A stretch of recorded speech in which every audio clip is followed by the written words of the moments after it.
With so many of us here, the house is rarely silent, yet as I come down to the kitchen, the stairs creak noisily beneath my feet in the stillness.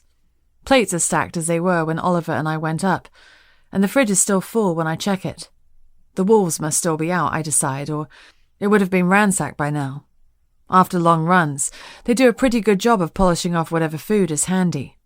If Regine ever decides to bill us for everything we've eaten since moving in here, we would be screwed, to say the least. I find a clean glass, fill it with water from the tap, and down half of it in one go.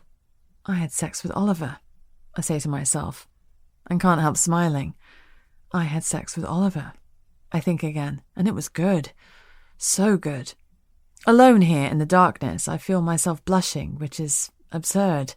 It's crazy that we put off something that was so inevitable for so many years, each of us worrying that it would change things between us. But why on earth? If this version of us doesn't work out, we can go back to the way we were. I don't see how that would be a problem. After all, he and Ray had a friends with benefits relationship for a long time. Why couldn't we do the same? Thinking of Ray takes my mind to places I hadn't expected it to go. Her and Oliver, for a start.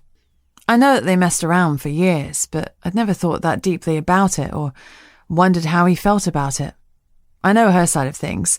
Right from the off, she insisted they weren't a couple and neither of them had any desire to be one. They were just two friends who lived mad lives and occasionally found release in one another's beds. And from the way they interacted, that seemed to be the case. So what does that make me and Oliver?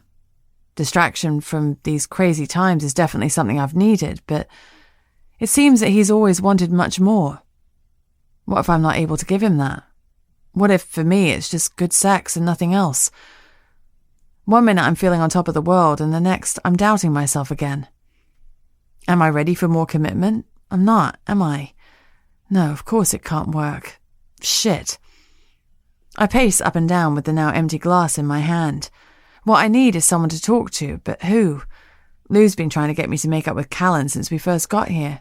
The irony hasn't escaped my notice, considering how terrified she was of him at first.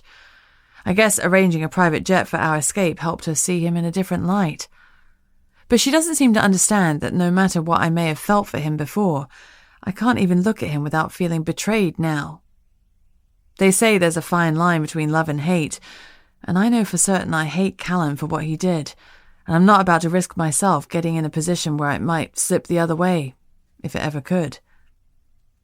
It's what's going on with Oliver I need help with. Chrissy would be a good person to talk to, although she'd probably tell me to follow my heart, like my mother did once. But where is my heart leading me? I've no idea. I need to speak to someone who really knows me, and not just me, but Oliver too. I need to talk to Ray.